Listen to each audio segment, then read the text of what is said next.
Welcome back to Questions That Matter, where we discuss the interesting and useful work that we do at TrustBridge. In February and March of this year, we had the opportunity to collaborate with CIVIS. CIVIS is a technology platform that brings citizens and governments together or helps engagement between citizens and governments. And they have an annual public consultation award.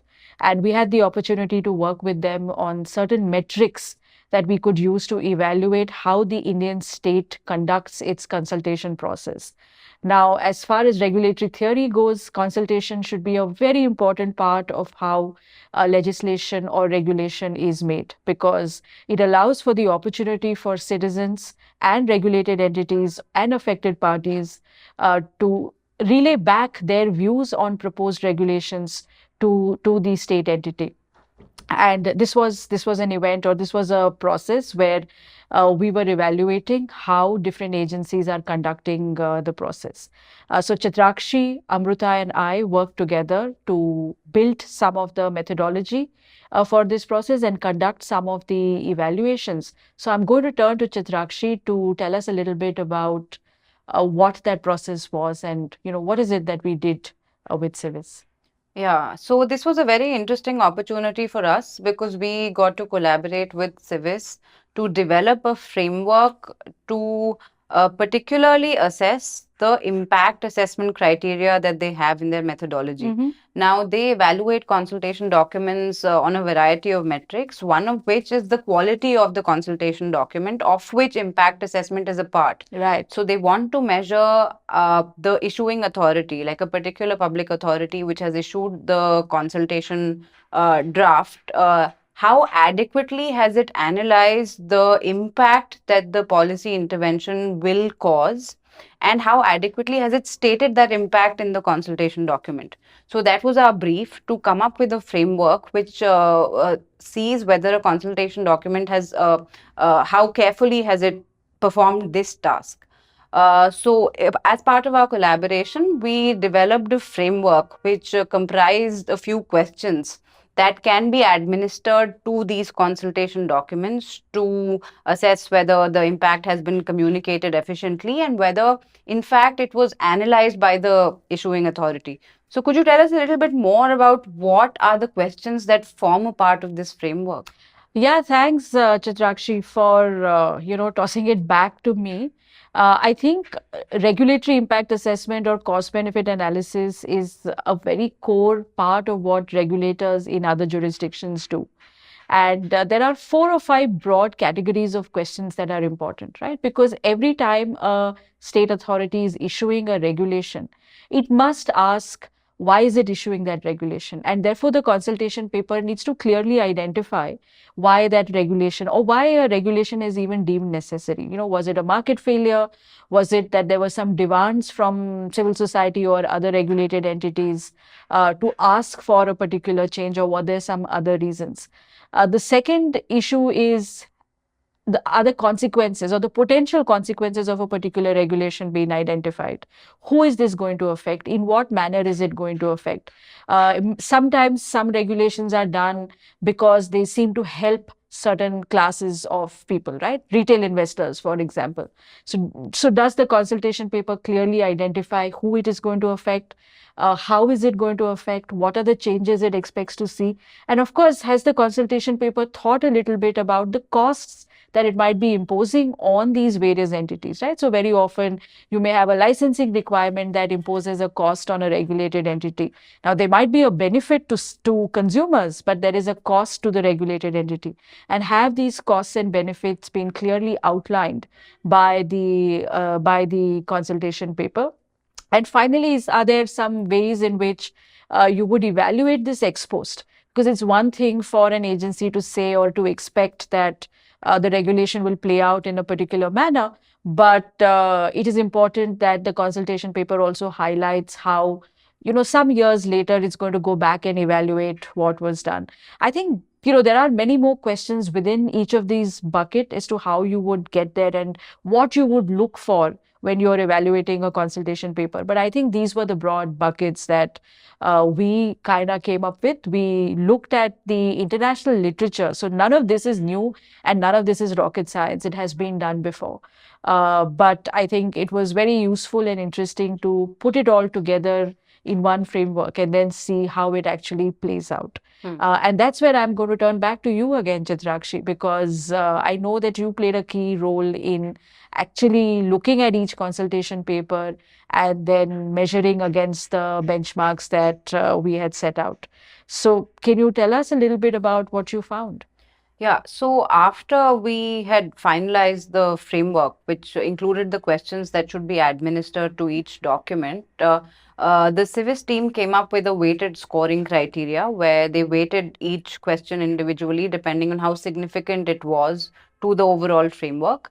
And we were evaluating 15 public authorities. They had three buckets for these public authorities. Some were central ministries, some were consultation documents issued by central ministries.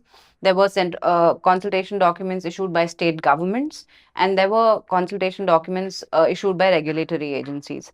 So, what we did was to first convert the questions that were a part of our framework into prompts, and we used a proprietary LLM platform which synergizes functions of different LLMs and creates an interface where we can ask these questions of the documents in one go. And we translated these questions to prompts, chose one consultation each from a central ministry, a state government, and a regulator, revised our questions to see how they were performing against these prompts, because these technologies also have a way to sometimes misdirect you in their responses. So we perfected our prompts against these three consultations, then administered the revised set of prompts against all the consultation documents, which gave us a very easy way to ensure that this process could be done at scale, as in we could ask all these lengthy questions of the lengthy documents. Some consultation documents ran into 50 pages. So it gave us a very accessible way to make sure that this process can be done at scale.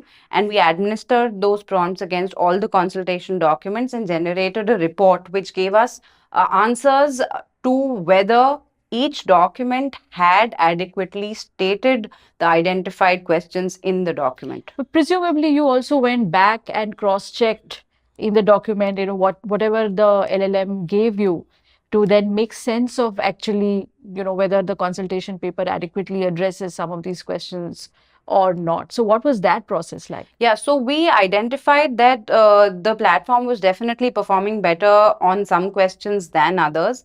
For example, it would sometimes, the intended beneficiaries of a particular document, sometimes they are stated in the policy, but in the consultation documents, they also have a list of addressees to which the document is just addressed to.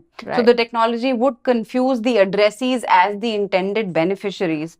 And so having these guardrails in our mind, we knew that on identifying stakeholders, these prompts are not doing well. So we had these caveats were listed in our methodology. So whoever was reviewing the document had to pay special attention to certain prompts which we knew the technology was likely to misrepresent. Right. And so what were our final findings, if you had to summarize them in just a couple of lines as to how various agencies of the Indian state are performing on some of these metrics, what would you say?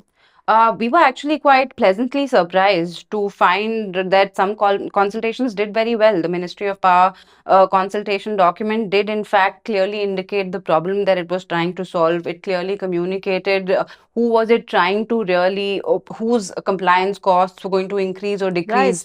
And so this was a pleasant finding for us that, in fact, what you presume to be a larger problem is not as bad. And perhaps with certain nudges like this Public Consultation Award, which ensures that the government authorities are aware that there is a community of citizens which is paying very careful attention to the quality of these documents. Perhaps through these gentle nudges, we could lead these public authorities to do better in the quality of documents that they are Absolutely. publishing. I think that in fact that is one of our core objectives or goals, if you will, at TrustBridge for this year, where we hope to work harder at this CBA process and then design and develop a toolkit that can help regulatory agencies or state agencies to do this process better.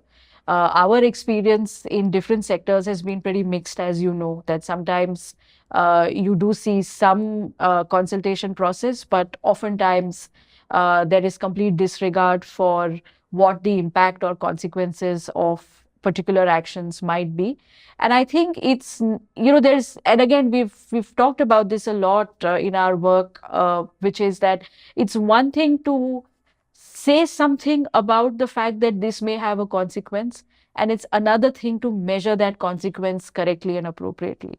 And I think that the starting point is to, of course, first get the state agencies to mention this. But our larger challenge is always going to be how do we actually get them to measure it appropriately? How do we get them to then take those metrics into consideration and rethink policy? Because some measurement then kind of points to a direction that intuitively you felt differently about. So I think that we're all very excited about this work that we will do at TrustBridge. And if any of this catches your fancy, please do reach out to us. We would love to talk to you about your views on cost benefit analysis or regulatory impact assessment. If you want to help us in any way, we'd be very happy to chat with you about that as well. And in any case, if you found this video useful, please keep coming back. We will have more like these about the kind of work that we are doing at TrustBridge. Please like, subscribe to our channel, and we hope to see you again. Thank you.